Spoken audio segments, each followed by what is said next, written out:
Então, na segunda noite, começamos a ler Mateus capítulo 6.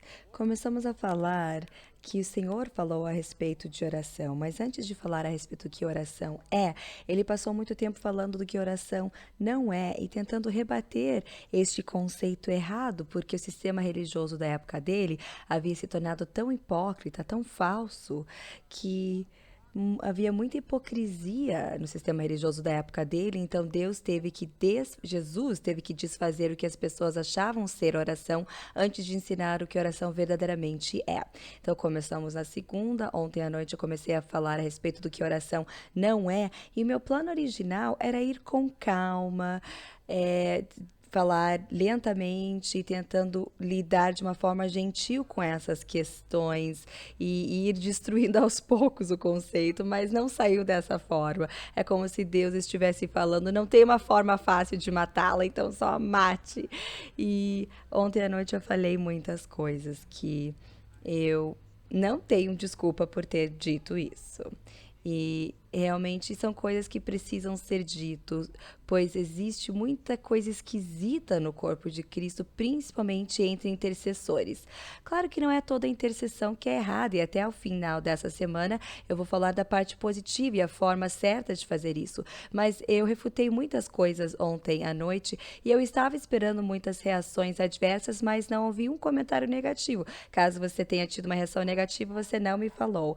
Na verdade, muitas pessoas tinham coisas positivas a falar, mas eu vou dizer, isso é muito diferente do que tem sido ensinado no corpo de Cristo.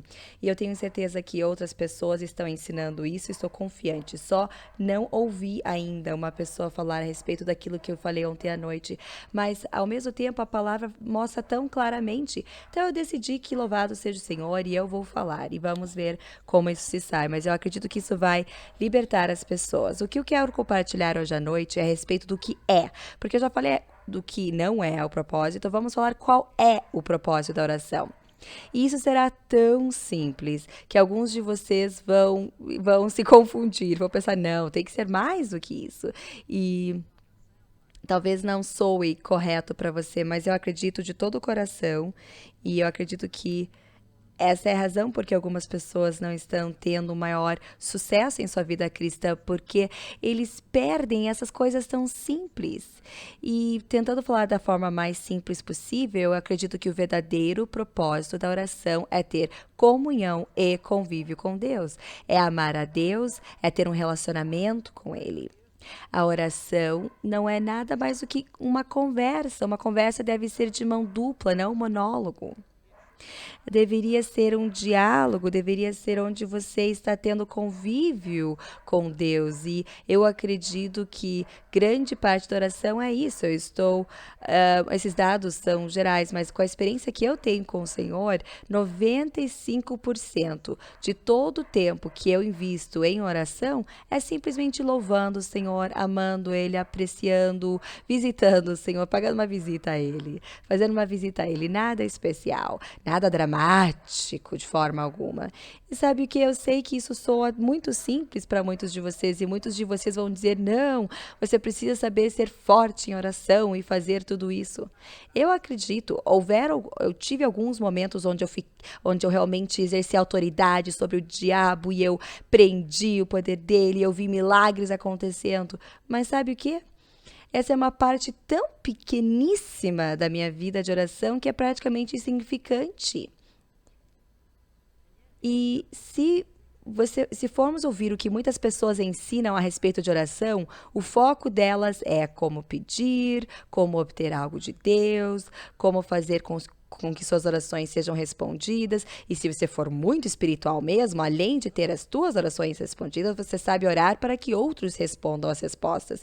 E grande parte do foco da oração é nisso. E se este é o teu foco, eu acredito que essa é uma das razões pela falta de eficiência das tuas orações.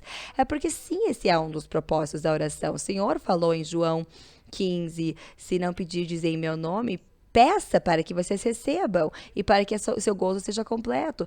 É apropriado pedir e ter as tuas necessidades supridas, Deus quer prover, mas isso não deveria ser grande parte, a parte principal da tua vida de oração, nem mesmo uma parte grande, deveria ser uma parte minúscula. E à medida que eu compartilho coisas hoje à noite contigo, eu acredito que, se você puser as primeiras coisas em primeiro lugar, se você começar a amar a Deus e a adorar a Deus, e que o objeto da tua oração seja ter convívio com Deus, se você fizesse isso, você iria descobrir que as tuas necessidades são menores. Se você buscar em primeiro lugar o reino de Deus e a sua justiça, de forma sobrenatural, Deus acrescenta coisas a você. As escrituras literalmente falam em Mateus capítulo 6 que você não deveria se preocupar com o que você vai comer, o que você irá se vestir, com o que irá se vestir, onde irá dormir. Todas essas coisas, é isso que os gentios, os perdidos que não conhecem Deus se preocupam. Não deveria ser um foco na sua vida. Mas Deus diz que Ele sabe que você tem a necessidade dessas coisas. Mas em Mateus 6, 33, Ele falou: mas buscar em primeiro o reino de Deus e a sua justiça, e todas estas coisas. Essas coisas é o que você come, onde você dorme, suas vestimentas, necessidades físicas, Deus irá suprir. Aqui temos uma outra prova a respeito de prosperidade que muitas pessoas não conseguem compreender. Isso vai muito longe do nosso âmbito de vivência, de experiência, que muitas pessoas não compreendem. Mas a verdade é que se você chegar a um ponto onde tem tanta paixão por Deus e ama Ele mais do que qualquer outra coisa, e você vive para amar a Deus, não para ir ao trabalho, você não ama a Deus como algo à parte, você não ama a Deus para acrescentar uma qualidade à sua vida, Ele não é um acréscimo, mas se Ele fosse o foco e centro da sua vida, se você buscasse em primeiro o reino de Deus, isso começa uma dinâmica espiritual onde Deus, de forma sobrenatural, cuida de você. Deus irá cuidar de você melhor do que você poderia, de alguma forma, cuidar de si mesmo. Mas muitas pessoas estão trabalhando, eu preciso fazer isso, eu preciso ganhar a vida, eu preciso realizar isso, eu preciso fazer aquilo, e eles estão focando e eles estão fazendo todas essas coisas. E à parte, tentam acrescentar Deus à sua vida. Deus é um acréscimo, algo adicional, mas não é o centro da vida da maioria dos cristãos. E devido a isso, isso quer dizer que o ônus de você produzir, a responsabilidade de você gerar a prosperidade e o que você precisa está sobre as suas costas. E as pessoas ficam sobrecarregadas, com dificuldades, porque elas são as que estão tentando fazer com que as coisas funcionem. Mas se você puser Deus em primeiro lugar, eu não sei nem como explicar, mas é um princípio divino. Se Deus for o centro da sua vida e você verdadeiramente estiver amando a Deus em primeiro lugar, o resto simplesmente funciona. Deus faz com que funcione de forma sobrenatural, sem esforço. Quando Deus está prosperando e abençoando, sabe, eu acredito que vocês são a nata dos cristãos. Eu não estou aqui para criticar você, eu aprecio vocês por passarem essa semana aqui para aprenderem. Eu acho que vocês são cristãos fanáticos, mas mesmo assim aposto que existem poucos aqui que estão nesse fluir sobrenatural de Deus, onde a tua vida é simplesmente Deus, eu quero amá-lo. E se você faz isso, tudo funciona, todo o resto funciona, Deus ajeita tudo. Muitas vezes as pessoas dizem: nossa, não parece que você se estressa com nada quando as coisas não dão certo. Eu estava conversando com o David, parece que o contrato do prédio aqui está com problemas, mas isso não me incomoda. Por quê? Porque eu amo a Deus e Ele é que vai fazer isso funcionar. Irá funcionar.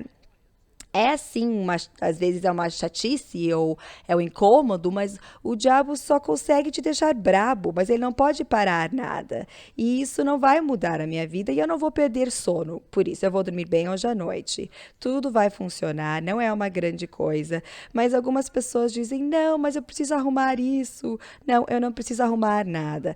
Deus é a minha fonte, vou manter meu foco no Senhor, vou colocar em primeiro lugar o reino de Deus. Pode esperar para ver quando tudo passar, quando as coisas passarem, a gente vai olhar para trás e vai ver: nossa, Deus nos abençoou, que incrível a forma com que Ele cuidou de tudo. E vai funcionar. Porque existe um fluxo sobrenatural quando colocamos Deus em primeiro lugar, amando a Ele. E se fizéssemos isso, você não teria que investir tanto tempo pedindo a Deus por finanças. Sabe que o nosso orçamento, hoje em dia, nós precisamos ter 420 mil dólares por mês só para atingir o ponto de equilíbrio. Na verdade, precisamos de 600 mil dólares por mês. É o que precisamos para realizar o ministério que temos hoje. São 20 mil dólares por dia. Eu fiz o cálculo, me esqueço no momento, mas acho que é 800 ou 900 dólares por hora todas as horas de todo dia, de toda semana, para simplesmente fazer o que eu preciso fazer. E isso não vai durar muito tempo até o final do ano. O senhor mostrou que eu vou ter que chegar a $1 milhão por mês. Não tenho certeza o que isso seria, mas acho que é mais ou menos 1.300 dólares por hora de cada dia. E você sabia que faz décadas desde que eu peço a Deus por dinheiro? Eu nunca peço a Deus por dinheiro. Nunca peço para o Senhor aumentar a entrada de renda. A única coisa que eu oro e peço é: Senhor, precisamos de mais dinheiro, então eu preciso começar a aumentar a minha visão. Eu estou pensando pequeno. Então eu começo a meditar no Senhor provendo, mas eu nunca peço a Deus por dinheiro. Eu não fico orando e forçando a barra. Se temos uma dificuldade financeira, o que eu digo, Senhor, eu sei que você já proveu em algum lugar, estou fazendo o que você me pediu para fazer. Eu me certifico que não estou fazendo algo da carne, mas estou fazendo o que Deus mandou eu fazer. E se foi Deus que me mandou fazer, eu começo a encorajar a mim mesmo. Deus é a minha fonte, Ele será fiel, e eu encorajo a mim mesmo, conversando comigo, com mim mesmo, e eu falo as escrituras para mim, mas eu não peço a Deus por finanças. E eu sei que alguns de vocês pensam: nossa, que esquisito. Mas é o que a palavra diz: buscar em primeiro lugar o reino de Deus e todas essas coisas serão acrescentadas. Eu já passei décadas sem pedir um centavo para Deus. E mesmo assim, Ele nos abençoou mais do que nunca. E está funcionando muito melhor do que quando eu implorava a Ele. Se você começar a utilizar a oração para dizer: Pai, eu te amo, você é o centro da minha vida. E se você adorar a Deus e tiver companheirismo com Ele, Ele irá de forma sobrenatural suprir todas as outras coisas. Você não precisa saber como orar, como amarrar a pobreza. Não, você faria mais sem querer do que você tentou antes de propósito. Se você estiver na presença de Deus, amando Ele, adorando a Ele, o estresse não faria parte da tua vida. Sabe que eu sou um sujeito abençoado. Eu não sou estressado. Não sou estressado. Eu não tenho estresse em minha vida. Não me incomodo, não vale a pena. As pessoas me criticam e falam coisas ruins, mas sabe o quê? Ninguém vai alugar espaço na minha mente. Eu tenho coisas mais importantes do que ficar pensando a respeito da sua crítica. Simplesmente não é importante. Vocês não são importantes do resultado final. Não estou querendo criticar vocês ou falar de forma negativa. Eu amo vocês, mas eu tenho algo maior do que você ou eu, do que as pessoas falam a respeito de mim. E eu estou com foco apenas em Deus e amar a Deus. E eu amo a Deus, e devido a isso, quando as pessoas me criticam, eu não preciso orar: oh, Deus, você ouviu o que disseram de mim. Tudo isso não importa, porque eu estou colocando em primeiro lugar o reino de Deus, buscando a Deus, e devido a isso, eu sou um cara feliz, de verdade. Não estou carregando peso, eu não estou em depressão ou derrotado, não interessa. Eu sei que alguns de vocês pensam: ah, não, mas você não tem problema.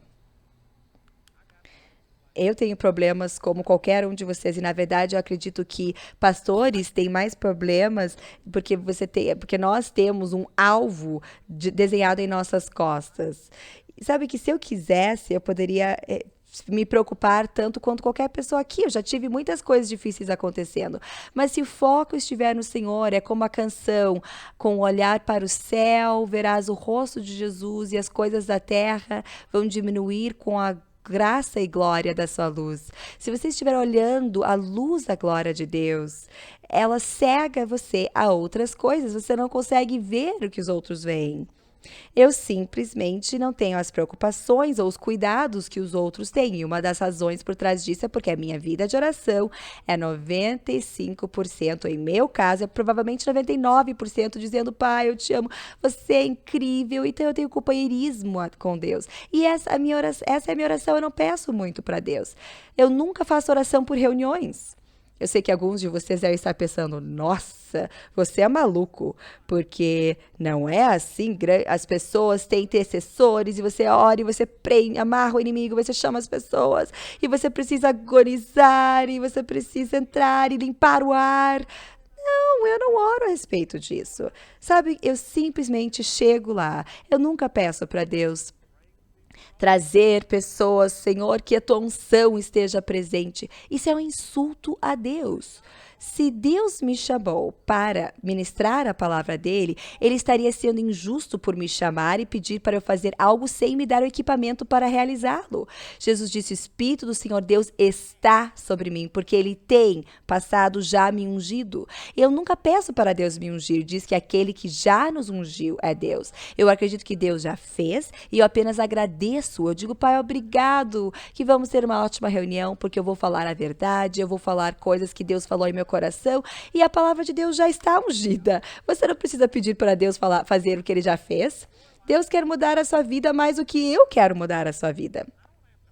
Eu não preciso orar, ai Deus, por favor, esteja tão preocupado com essa reunião quanto eu estou, Senhor. Não, eu quero fazer com que eu fique tão preocupado com essa reunião quanto Deus já está. E eu só louvo a Deus e eu digo: Senhor, você ama essas pessoas, você quer ver as pessoas libertas, você quer atrair elas, essas coisas. E eu encorajo a mim mesmo, falo comigo. E eu não me preocupo com isso, não me incomodo com o tamanho, com a quantidade de participantes. Uma coisa boa com o meu começo como pastor, eu e a minha esposa Jamie, por 2 anos, o maior número que tínhamos de público eram 15 pessoas. E muitas vezes era apenas Jamie, eu, nosso filho mais velho, e às vezes estávamos em 5 pessoas, nos reunindo 4 vezes por semana, às vezes 15 pessoas era o máximo de pessoas que tínhamos. E mesmo assim eu estava pregando de todo o meu coração. E quando chegava a 15, eu achava tumultuado. Já era muita gente, que eu achava ótimo. E foi um bom treinamento. Eu não me importo com a quantidade, isso não é importante. É como a canção que o Charlie cantou a respeito de Mary e Marta. A Marta só estava preocupada: ai, precisamos arrumar a comida, isso e aquilo. Quando a Maria, aliás, era a Marta, só um pouquinho.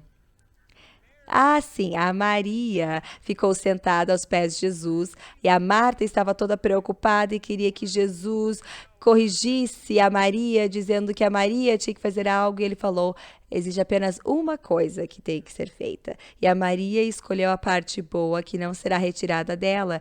E eu estou dizendo, irmãos e irmãs, se vocês fizessem da coisa principal a coisa principal, se vocês simplesmente amassem a Deus e utilizassem a oração, ao invés de vir com o seu carrinho de compras, andando pelos corredores do céu, dizendo: me dê, me dê, me dê. O meu nome é me dê e meu segundo nome é mais. Me dê mais, me dê mais. Ao invés de pedir, implorar por isso, implorar por aquilo, se você simplesmente entrar e dizer: Pai, eu te amo, você é incrível, e começar a louvá-lo por quem ele é e por o que ele fez, você passaria 15, 20 minutos amando Deus e você vai descobrir: nossa, qual é o problema mesmo que eu tive? Porque o problema vai embora. Quando você começa a engrandecer a Deus e falar a respeito de quão grande Deus é, Deus, você é incrível, você vai descobrir que os teus problemas são insignificantes. Deus, eu tinha algo que eu ia te pedir, mas sabe, me esqueci o que era. Ou então você vai dizer: ai, sabe o quê? Não, nem vale a pena incomodá-lo com isso. Ela vai passar. E você iria descobrir que 90% das coisas que você está se incomodando é de pouca importância. Nós estamos usando oração como uma forma de torcer o braço de Deus e atrair a atenção dele para que ele possa nos dar essas coisas que são inúteis. Sabe, muitos de vocês, eu não sei disso conversando com cada um, mas por lidar com pessoas, por experiência, eu sei que alguns de vocês essa semana tiveram coisas acontecendo porque o diabo tenta roubar a palavra. Ele vai fazer alguma coisa acontecer com o teu carro, um problema em casa, uma preocupação a respeito disso, ou talvez a temperatura do ar-condicionado do teu quarto não funcionou, ou o encanamento está entupido. E aí daí você começa a pensar a respeito dessas coisas e as pessoas começam a utilizar a fé delas para arrumar essas coisas.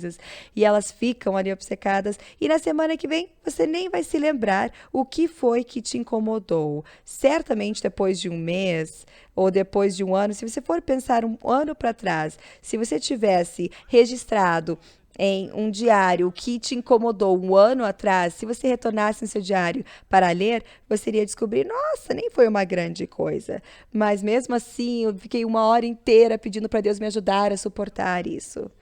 Nós somos imaturos, somos mimados, estamos buscando que Deus nos ajude. Essa pessoa falou isso a respeito da minha roupa e ela não gostou da minha aparência. Quem se importa com isso? Não é importante, mas eu estou com essas olheiras e até Deus me curar dessas olheiras eu não posso continuar. Vamos lá, acorda. É simplesmente o seu veículo terreno, não é uma grande coisa. Não estou falando que Deus não está preocupado com essas coisas, mas estou dizendo que se a atenção estiver em Deus, se você amar a Deus, você vai descobrir que essas coisas não são tão importantes e você vai se sair melhor sem querer do que de propósito. Eu já tive pessoas vindo em fila de oração chorando, e eu digo qual é o seu problema? E eles começam a me contar e eu preciso morder os lábios para não começar a dar risada. Eu digo, você está brincando? É isso? Você está chorando por causa disso? Eu penso, eu tenho coisas piores do que isso acontecendo nos meus dias bons. É incrível. Quando você entra na presença de Deus e começa a utilizar a oração para simplesmente adorar e amar a Deus, você sabia que este é a coisa número um que irá fazer a sua vida ser estável, irá dar uma nova visão para você. Você vai pensar diferente do que as pessoas que não amam e não adoram a Deus. Tudo na sua vida vai começar a mudar e você vai começar a ver grande sucesso se você parasse de ficar pedindo por qualquer coisa e simplesmente passar a amar a Deus. Mas mais uma vez, existe o equilíbrio. Jesus falou sim, pedi e recebereis. Então é apropriado, mas não é apenas o que a oração deveria ser.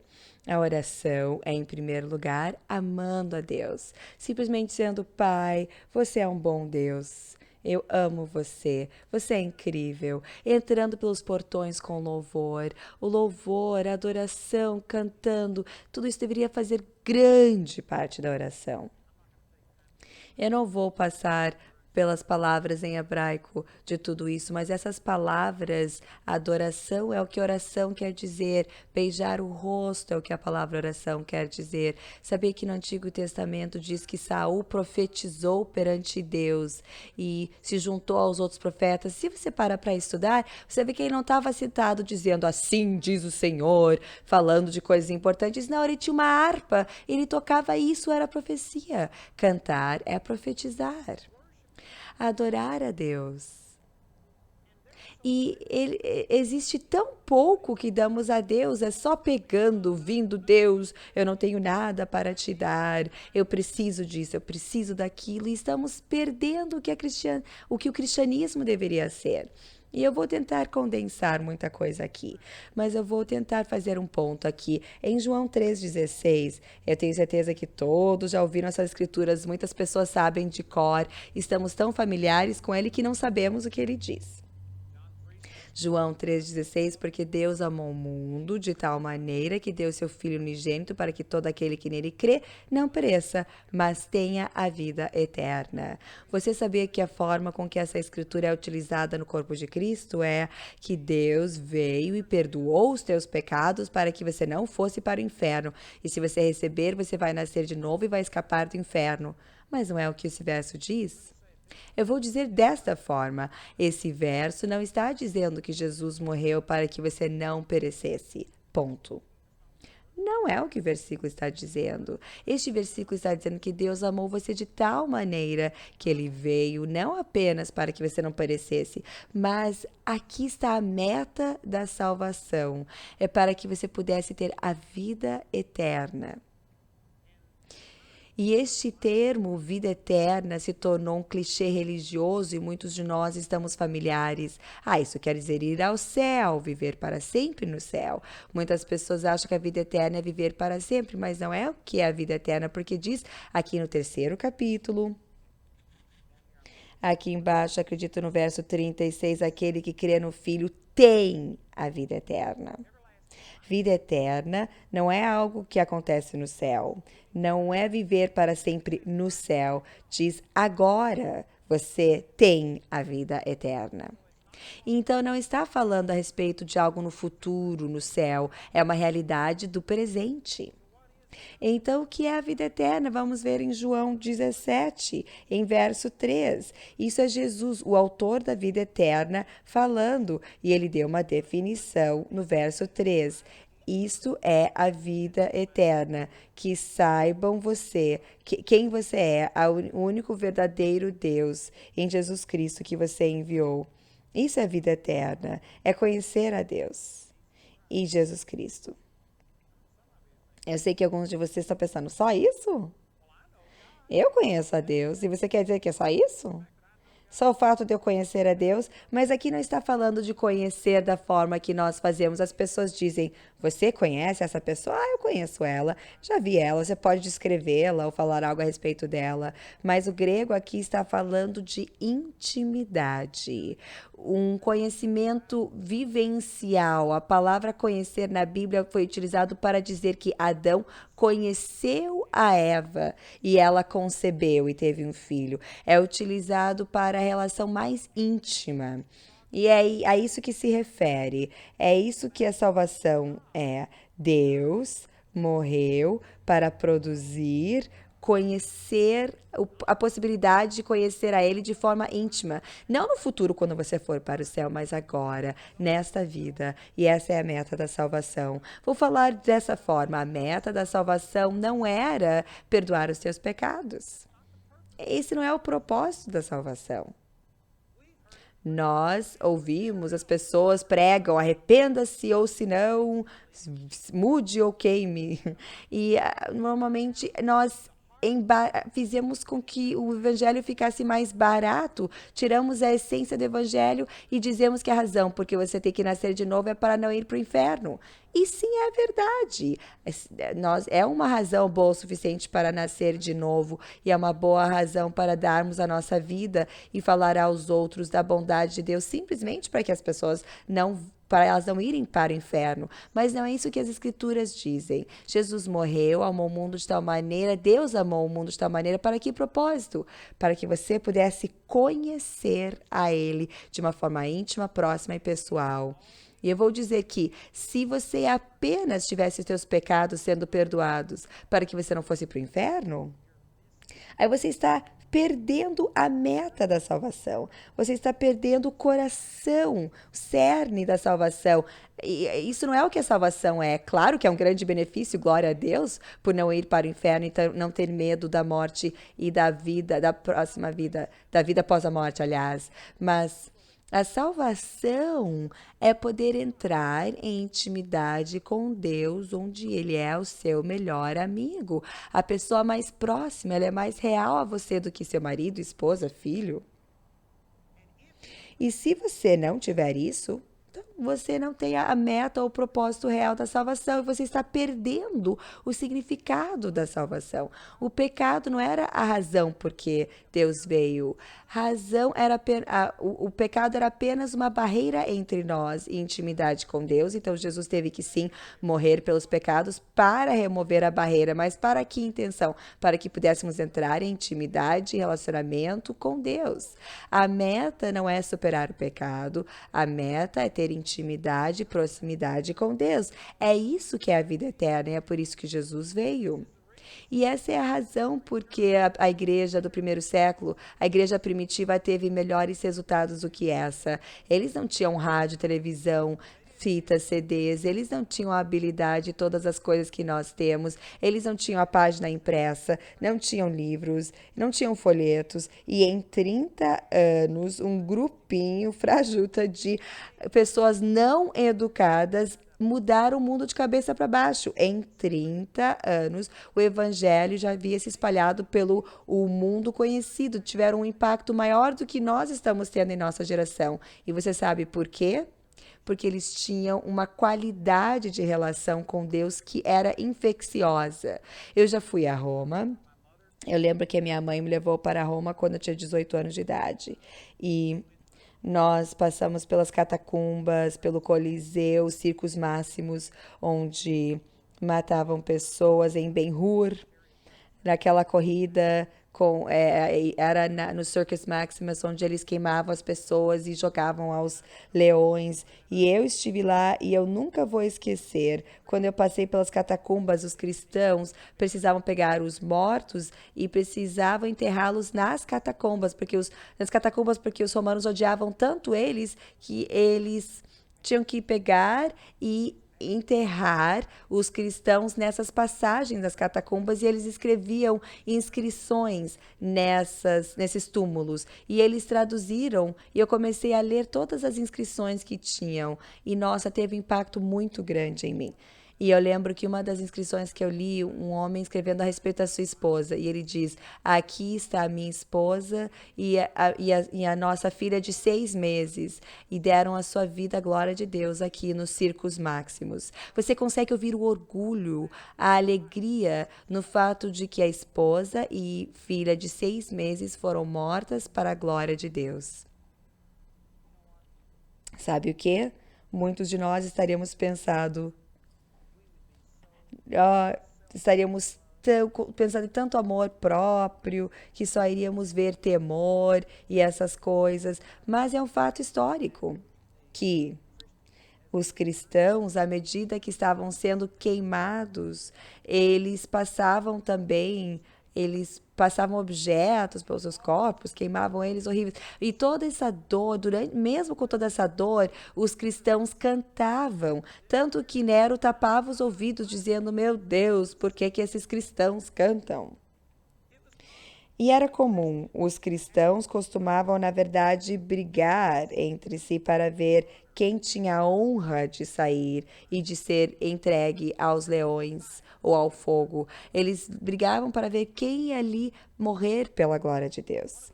E uma das razões por que pararam de fazer isso é porque é um fato registrado de que para cada um cristão que morria, havia até 7 romanos que pulavam das arquibancadas, correndo instantaneamente, morriam pelos leões ou iam no fogo, mas eles corriam por ver tanta alegria, tanta paz, tanto amor no rosto dessas pessoas, que eles davam a sua vida e morriam para poder ter uma relação com uma pessoa assim.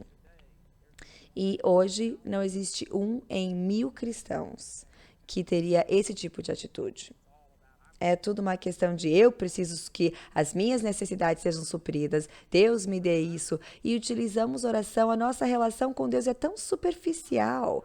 Não estou dizendo que Deus quer que todos sejamos mártires, mas eu estou dizendo que deveríamos ter tanto amor para com Deus, que se você está concentrado nele, buscando em primeiro o reino, você vai ter tanta alegria, tanta paz de Deus, que se eles estiverem tirando a tua casa de você, você não se importa. Se pegarem teu carro, quem se importa? Eu tenho uma casa que será em ruas de ouro, Deus vai cuidar de mim. E se você tiver essa atitude, você vai ver que prosperidade não será um problema para você. Você não vai precisar ter o seu tempo orando pelas suas necessidades, fazendo essas coisas. Mas a gente barateou a salvação. A salvação virou uma oportunidade de ver o nosso grande Pai no céu, que supre todas as nossas necessidades e nos dá tudo. Muitas pessoas, quando vêm ao Senhor, vêm por razões egoístas, porque você quer escapar do inferno.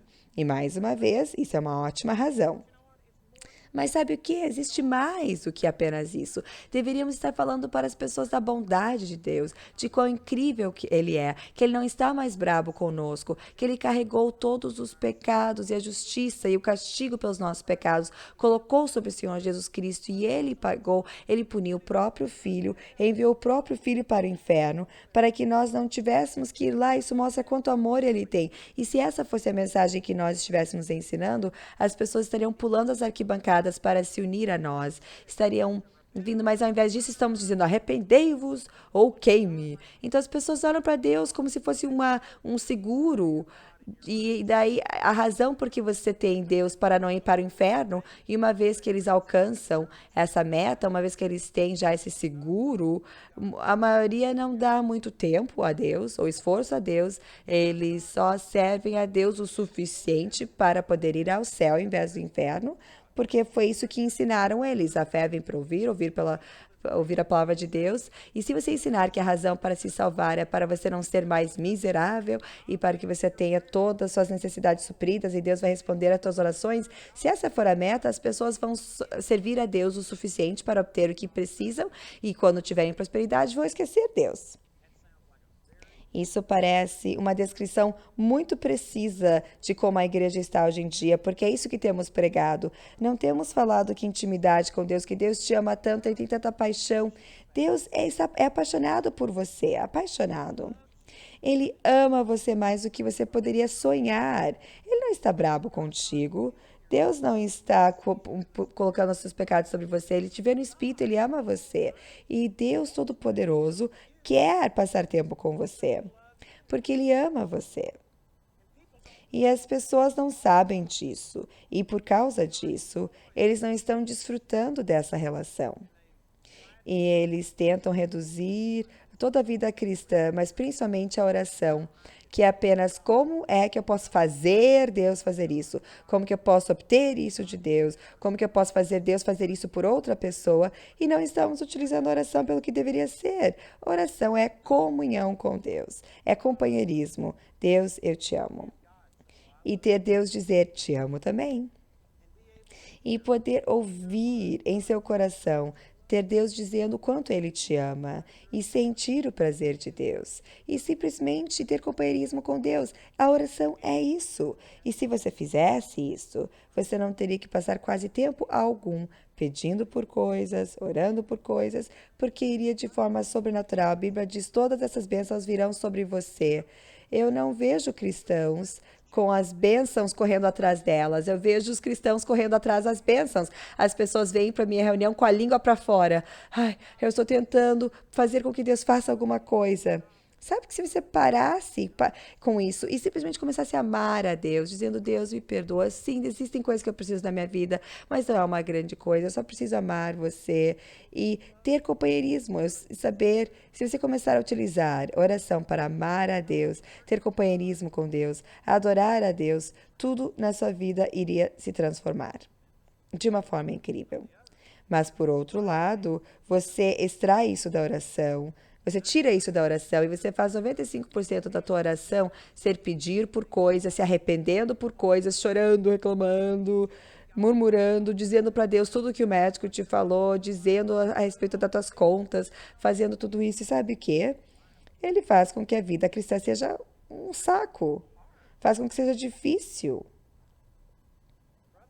E, irmãos e irmãs, nós estamos perdendo o que o cristianismo deveria ser. É apenas amar a Deus. A igreja enfatizou: faça um trabalho para Deus. E daí eles colocam amor e aceitação de Deus como algo proporcional ao teu desempenho.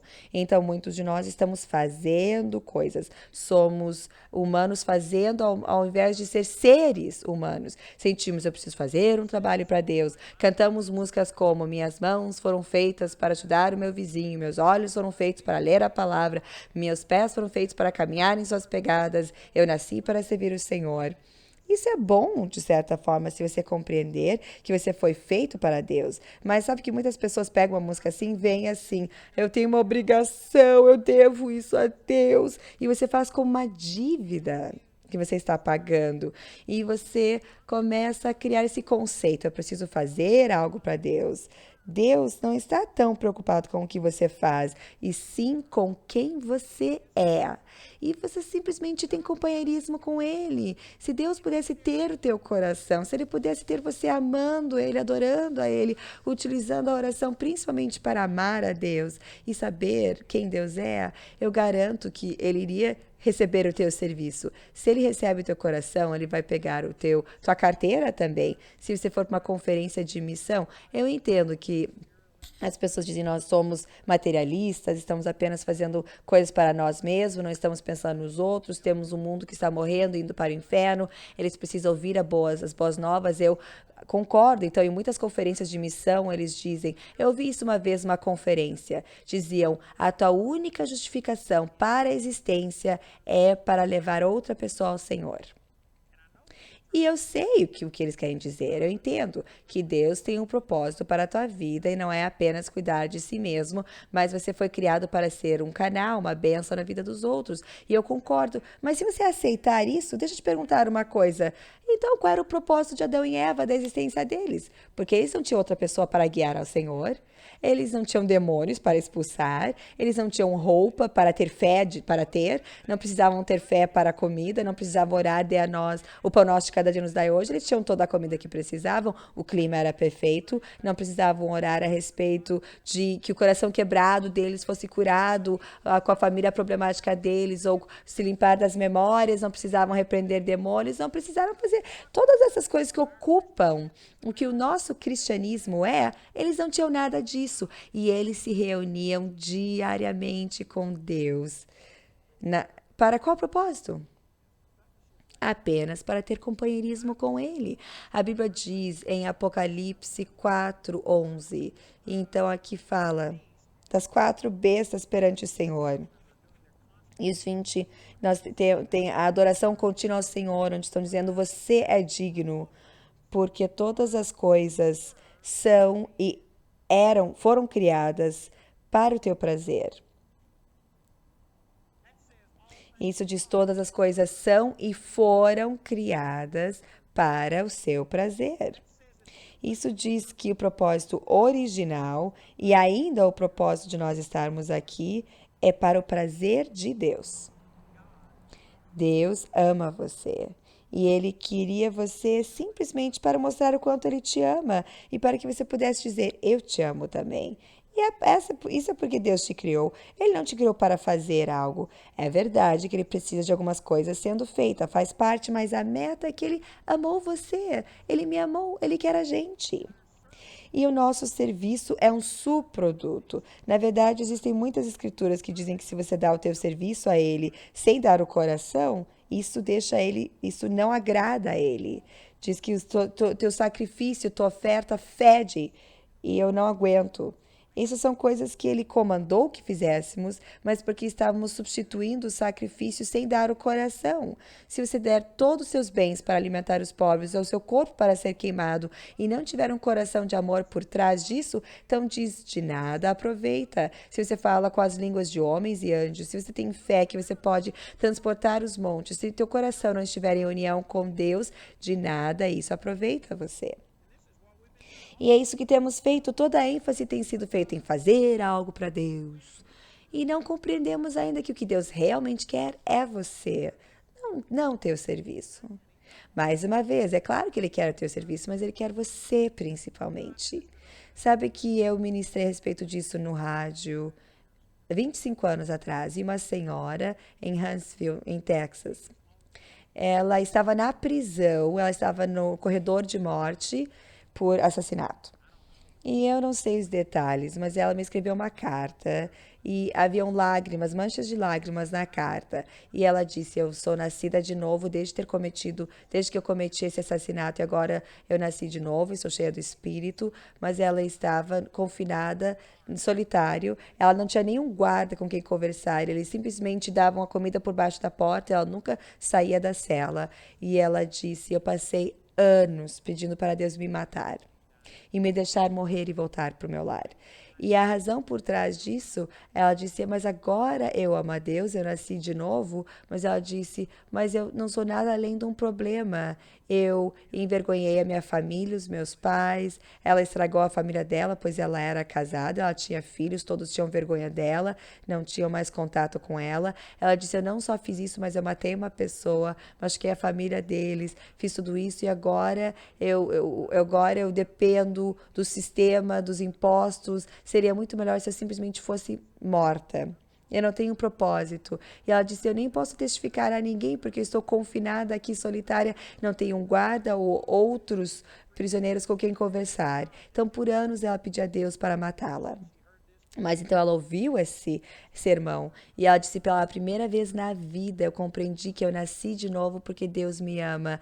E eu dizendo: Pai, eu te amo. Isso abençoa a Deus, isso ministra a Deus. Ela disse: e agora eu tenho um propósito para viver. Ela falou: pela primeira vez eu estou livre, eu estou mais livre nessa cela da cadeia do que eu pensei que eu poderia alguma vez ser. E foi muito poderoso quando ela passou por isso. Então, irmãos e irmãs, essa mulher na prisão estava mais livre do que muitos de nós, muitos que estão sentados aqui hoje, porque ela descobriu o sentido da vida, é conhecer a Deus de uma forma íntima. E ao fazer isso, não apenas abençoa a Deus, mas faz algo contigo, isso muda você. Você vai descobrir que você não seria como uma mala barata que estraga com o menor esforço. Então ele daria uma força na vida e você vai pensar: venha o que vier, eu vou suportar porque Deus me ama. E muitas pessoas não têm isso. E eu acredito que uma das razões por trás disso é porque eles não utilizam a oração para amar e adorar a Deus. Eles só utilizam para ter as necessidades deles supridas, ou se forem muito espirituais, para ter a necessidade de outra pessoa suprida. Mas eles não amam a Deus. A Bíblia diz: abençoe ao Senhor, ó minha alma. E as pessoas acham que abençoar o Senhor, as pessoas sempre dizem: abençoado seja o Senhor, abençoamos você, Senhor. Você sabia que dizer abençoado seja o Senhor não está abençoando o Senhor?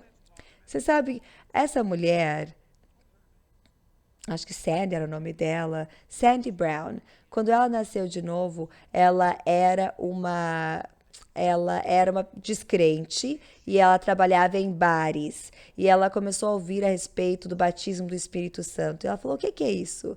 Eu disse: bem, você fala em línguas, você fica cheio do poder de Deus. E descreveram isso para ela. E ela falou: como é que eu consigo fazer isso? Eles disseram: você só pede por isso, aí você começa a abençoar o Senhor.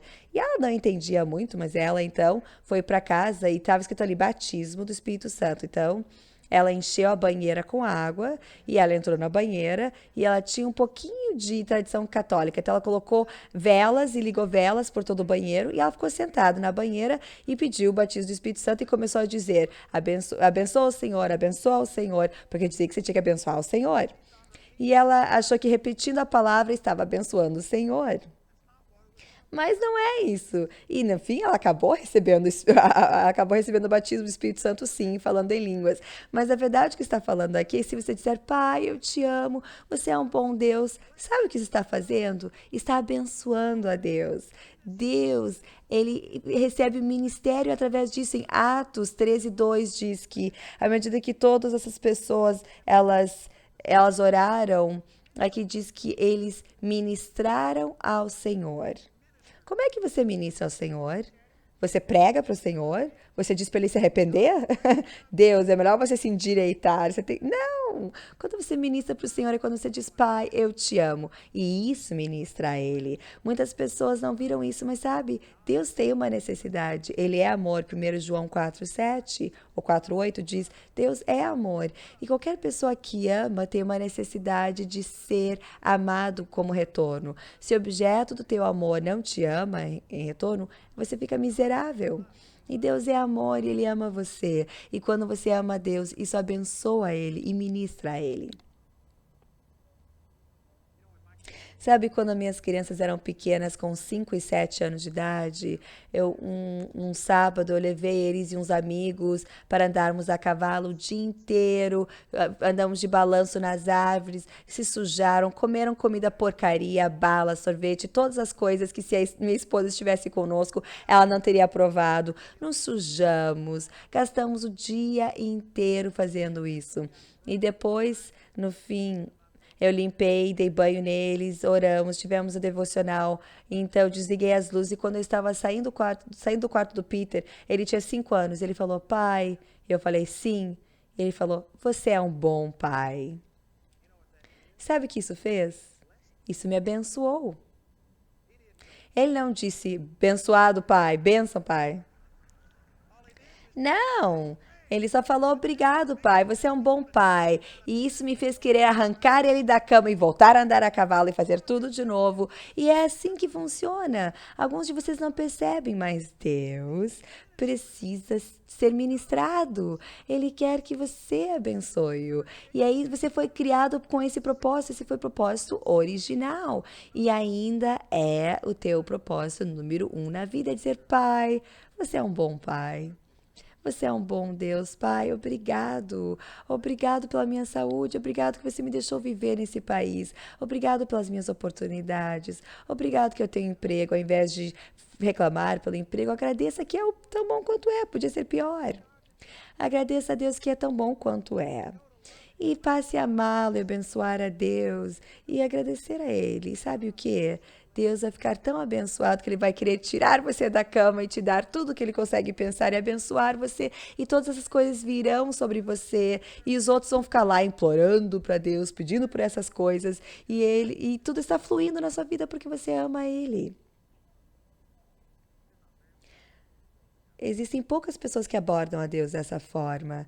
E eu acredito que o cristianismo é isso, essa é a essência do cristianismo, apenas amando a Deus, passando 95% do teu tempo pensando, Pai, eu te amo, cantando, adorando, louvando a Deus. E de vez em quando, sim, o médico diz que eu vou morrer, mas Deus, isso não seria ruim, seria incrível poder estar contigo. Eu estou tendo uma dificuldade decidindo se eu deveria ficar, se eu deveria ir. Porque, Pai, vai ser incrível estar contigo. E sabe o que? Ao invés de ter que arrepender, ao invés de ter que repreender o temor e o medo e dizer, Deus, me ajude a acreditar, você iria dizer, ai, Deus, de qualquer forma, se eu morrer eu ganho, se eu for curado eu ganho, eu não posso perder, não tem como perder nessa. E essa é a atitude que você deveria ter, nada mais importaria. Isso é o nível de cristianismo. Isso é o nível básico. Cristianismo para bebês. Não é para super santos. Todo cristão nascido de novo, a primeira coisa que deveriam ouvir é: você nasceu de novo para ter intimidade com Deus e que Deus te ama. E quando você ama Ele em retorno, você está cumprindo com o teu chamado. Essa é a razão pela qual Deus criou você, a razão pela qual criou Adão e Eva. E uma vez que você cumpre com isso, então você vai ressuscitar uma pessoa dos mortos e você vai expulsar os demônios e ter todas as necessidades supridas. Mas isso é consequência. Se as pessoas desenvolvessem essa atitude, eu garanto que nada iria pará-los. Ok, então está acabando o tempo aqui, mas em Atos 16, Paulo e Silas foram jogados na cadeia, em Filipenses, e eles haviam sido espancados, e eles viram uma visão dizendo, venha para a Macedônia, e eles foram, sabendo, era uma visão sobrenatural, e foram direcionados por Deus. Chegaram lá em 48 horas, e eles foram espancados, estavam cheios de dor, jogados na prisão, não só na prisão, mas a parte mais escura, sem luz alguma ali dentro. Eles estavam na escuridão absoluta, cheios de ratos e doenças. As mãos e pés deles estavam presos para que não pudessem nem conseguir massagear essas dores. Eles estavam cheios de dor. E eles começaram a cantar. Agora, algumas pessoas ouviram que louvar a Deus é poder para conseguir repreender o inimigo. Salmos 8:2 é verdade. E o louvor, sim, expulsa demônios. Isso é verdade. E existem alguns cristãos que vão louvar a Deus com os dentes cerrados quando estiverem em uma situação ruim. Ai, abençoado seja o Senhor. E começam a louvar o Senhor, não porque acreditam ou porque são sinceros, mas você está fazendo pela guerra espiritual e você vai arrastar para fora esses problemas da tua vida.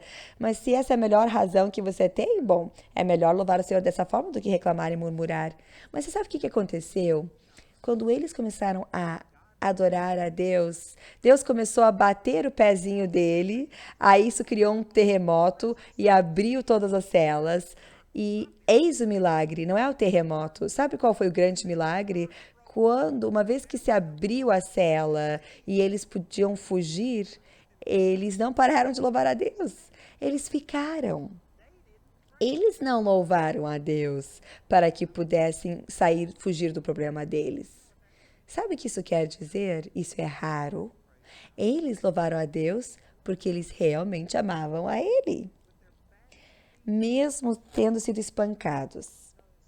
Sabe que diz que os discípulos saíram do conselho depois de terem sido espancados, saíram louvando a Deus, que foram considerados de ter a oportunidade de sofrer pelo nome dele, de ter sido posto na mesma categoria.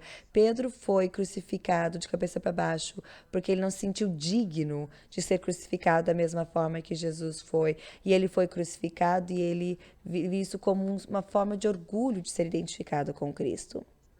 Muitos cristãos hoje em dia não poderiam fazer algo assim, porque não amamos a Deus dessa forma. Amamos a nós mesmos e estaríamos pensando em nossa perda e quem se importa com os outros. Nossa, precisamos ir além disso e reconhecer que o cristianismo tem a ver com amar a Deus e a tua oração, na minha estimativa, a minha opinião, opiniões são como narizes, cada um tem o seu, normalmente com alguns buracos na opinião, mas a minha opinião é que a oração é amar e adorar a Deus, buscar em primeiro o reino de Deus e ter companheirismo com Deus. E ao fazer isso, você não vai ter muito pelo que pedir, porque tudo já foi acrescentado. Não teria muitos problemas, nada iria incomodá-lo. Você não teria que repreender o medo ou orar contra a depressão. Estou dizendo, cristãos batalhando com depressão parece que mais do que os descrentes. Isso é porque você não está na presença de Deus. A Bíblia fala em Salmos 16:11, acredito, que na presença de Deus existe um interesse de alegria, muita alegria e prazer. Então, se você está deprimido, você não está na presença de Deus. Não porque Deus não está com você, é porque você não está com Ele. É porque você está fazendo todas essas outras coisas. Se você entrar na presença de Deus, você vai transbordar de alegria. Não tem como evitar. Quando meu filho morreu e estávamos dirigindo para Colorado Springs, eu tive os mesmos sentimentos e pensamentos que qualquer outra pessoa, mas é como se você estivesse indo a 100 quilômetros por hora. Minha vida toda eu tentei amar a Deus e servi-lo e ter companheirismo com Ele, e eu não consigo, se eu estou indo rápido, eu não posso dar a meia volta, eu não podia desistir, eu não podia fazer, a única coisa que eu conseguia fazer era dizer, Pai, eu sei que você não matou o meu filho, porque você é um bom Deus. E eu comecei a louvar a Deus, comecei a adorar a Deus. Eu estava louvando o Senhor, agradecendo a Deus. E quando chegamos lá, ele já estava morto há 5 horas, ele já estava ficando preto e ele simplesmente se sentou. E agora, em vez de chorar pela morte dele, estamos celebrando o nascimento da nossa neta.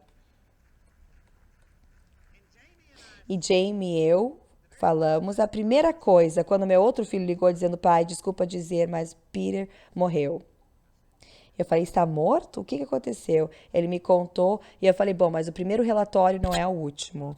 Então eu desliguei o telefone e daí Jane e eu comandamos vida de volta a ele e nós oramos sim, assumimos a autoridade, mas sabe o que? 30 segundos disso. Foi 30 segundos orando assim. E o resto do tempo foi dizendo, Pai, obrigado que você é um bom Deus. Você não faz coisas assim. Essa não é a tua vontade. A gente simplesmente amou e adorou e louvou e vimos o nosso filho ressuscitar dos mortos. Passamos apenas 30 segundos orando, pedindo algo. E o resto foi apenas louvando a Deus.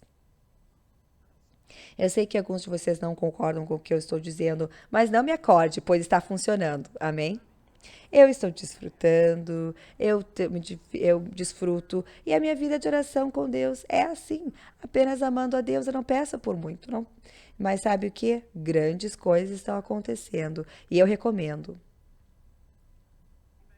Talvez não se encaixe nos seus moldes, mas até que você obtenha melhores resultados do que eu estou obtendo, talvez você deveria tentar os meus métodos. E eu estou dizendo, se você fizer isso, faz com que o cristianismo seja divertido. E você não precisa se preocupar com as coisas. Preocupação é blasfêmia contra as promessas de Deus. Vem de não conhecer a Jesus, de não ter uma relação íntima com Ele. E o que eu disse hoje à noite, eu sei que é simples, mas é profundo. E eu te digo, exige muito esforço para deixar de lado você mesmo, todos os seus altos interesses e simplesmente amar a Deus. Mas eu vou lhe dizer, essa é a minha experiência. À medida que eu abençoei a Deus, eu acabo sendo mais abençoado do que Deus. Eu não sei como isso funciona, mas Deus não vai te deixar dar mais do que Ele. Você começa a abençoar e dizer, Pai, você é um bom Deus. E louvando a Ele, eu garanto que Deus vai abençoar você. Você vai ter toda a emoção que você consegue lhe dar. você vai ter todos os arrepios que puder lhe dar. Deus vai cuidar de você. Ele me trata muito bem. Ele me trata muito melhor do que eu mereço. E eu estou dizendo, muito disso é simplesmente porque a minha vida toda eu passo tempo amando a Deus. Claro que existem momentos da qual eu vou orar em línguas por 1 hora ou 2, mas normalmente é porque eu estou precisando de sabedoria em alguma área. Então eu oro em línguas, eu estou puxando isso, mas eu estou louvando a Deus porque eu sei que a resposta está a caminho. A Bíblia diz que com ação de graças deixe seus pedidos serem conhecidos a Deus. Nunca deveria haver um momento na qual você está com peso e chorando e não, você deveria sempre estar louvando a Deus, sempre estar agradecendo a Ele. Se você tiver essa abordagem, isso encolhe os teus problemas, onde já fica mínimo e não é uma grande coisa. Eu sei que isso não vem de muitas fitas. Se eu tivesse 7 etapas, como fazer Deus fazer algo, e uma série de 7 capítulos, todo mundo iria querer comprar, porque todo mundo quer que Deus faça algo. Mas se você simplesmente diz, por que você não ama a Deus e agradece a Ele, faz e abençoa Ele, faça isso uma prioridade a tua vida, comunicando em ação de graças, as pessoas não querem isso. Não sei por quê. Talvez é porque vocês nunca estiveram na presença de Deus. Se você vivenciar o que é ter Deus, o prazer de Deus, sendo manifesto a você, eu garanto que vale a pena tudo que o mundo poderia lhe oferecer. Uma vez estive em uma reunião onde eu vi a vida das pessoas, as pessoas estavam sendo transformadas aí, em frente aos meus olhos, não apenas coisas físicas, mas emocionais, estavam entrando em contato com Deus. E eu lembro que quando eu estive em reuniões e sentado ali recebendo, eu lembro de sentir eu e a Jamie sentados numa reunião de Catherine Kuhlman, até que nós éramos as últimas 2 pessoas lá e estávamos na presença de Deus. A gente não podia simplesmente sair. Eu lembro dessa sensação. E quando eu estava voltando ao hotel, eu estava agradecendo ao Senhor. Nossa, Deus, que incrível! Obrigado, obrigado por tocar a vida das pessoas. E as pessoas estão recebendo e nunca mais serão os mesmos depois disso. Sabe o que o Senhor falou? Ele disse, obrigado, Andrew. Ele disse, eu aprecio que você compartilhe isso comigo. Sabe o que isso fez? Isso abençoou, me abençoou. Alguns de vocês vão pensar, Deus nunca falaria algo assim. Você não conhece a Deus? Sabe o que? Deus é um bom Deus. Deus aprecia a gente. Ele nos ama. Deus vai lhe dizer que Ele te ama. E alguns de vocês nunca ouviram isso. Vocês pensam, talvez Ele é criador, responsável, forneceu a salvação por ser um bom Deus. Mas Ele talvez te ame, mas Ele não gosta de você. Isso não é verdade. Deus te ama. E muitos de vocês só nunca vivenciaram a alegria de dizer a Ele quanto você ama Ele. E ter Deus respondendo que Ele te ama também. Ele aprecia você. Ele aprecia o que você faz. Deus é um bom Deus. E eu te digo, se você puder chegar ao cerne do que eu estou tentando, o centro do que eu estou tentando explicar hoje à noite, isso iria transformar a tua vida de oração. E você seria uma pessoa totalmente diferente. Tudo na tua vida mudaria, mas nada importa. Existe apenas uma coisa que é importante, e isso é apenas amar a Deus e adorar a Ele. Mais nada interessa. Tudo o resto é consequência. Amém? Quantos de vocês aqui hoje à noite teriam que dizer, sabe o que? Eu perdi o propósito principal da salvação. Eu me salvei para não ir ao inferno. Eu nunca ouvi que Deus me ama e que Ele queria intimidade comigo. Isso não tem sido meu foco. Eu não utilizo a oração para isso. De vez em quando, talvez você fale, mas nunca foi uma revelação para você.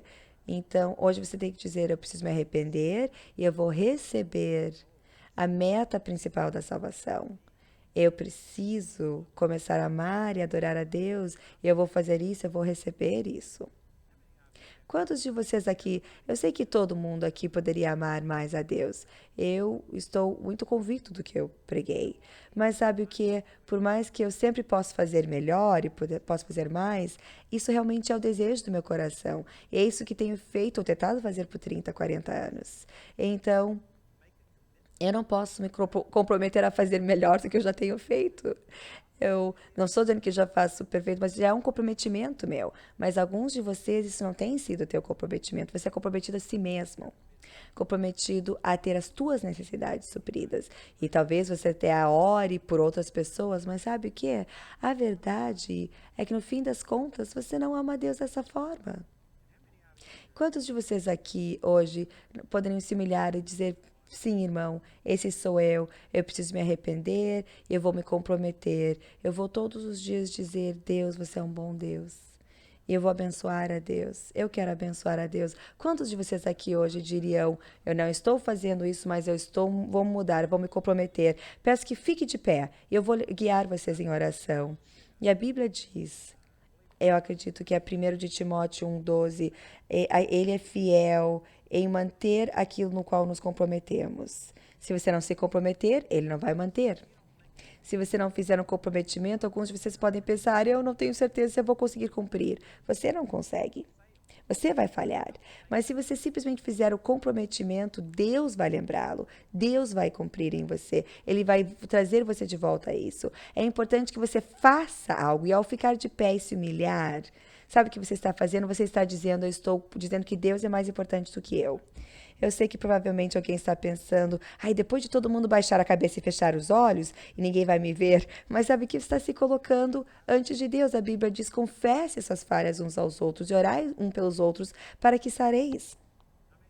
Estou pedindo para você fazer isso enquanto todo mundo está com a cabeça para cima, com os olhos abertos, para que você possa ter a humilhação máxima disso. Eu vou orar especificamente que isso não funcione para alguém que estiver sentado. Se você estiver sentado, isso não vai funcionar. Você precisa ficar de pé para receber. Amém? Obrigada, Senhor. Pai, te agradeço por todas essas pessoas que foram tocadas hoje à noite. Pai, nós estamos perdendo toda a meta da salvação.